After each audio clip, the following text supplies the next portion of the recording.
Andrew Roberts' Napoleon and Wellington, the Battle of Waterloo, and the great commanders who fought it, is, strictly speaking, not a military history, although it does contain elements from that school. Essentially, Roberts examined the two men and their relationship and rivalry with each other. He considers what they expressed about each other publicly at various times in their lives, and then what they said about each other in private. Roberts is at pains to say that this is not a dual biography, and in the strictest sense it is not, although there are echoes of that approach in this work as well.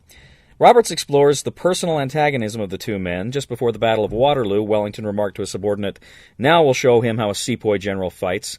This was in reference to Napoleon's earlier dismissal of Wellington as a mere sepoy general, and illustrates the fact that the Emperor's remark got under the Englishman's skin. Wellington admired Napoleon's military ability, but saw him as a bully and tyrant in virtually every other respect.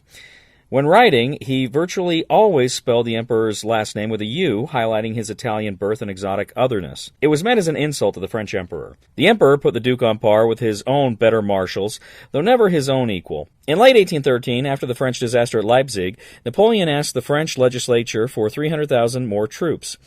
Now, curiously, Wellington was the only Allied general he mentioned by name during that speech.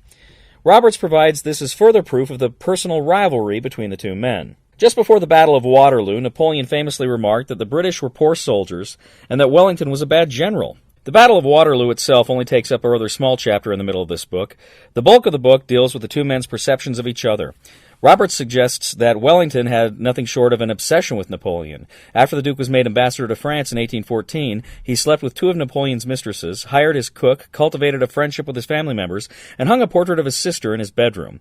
At his home in Apsley House in London, the Duke eventually installed a classic nude statue of his rival.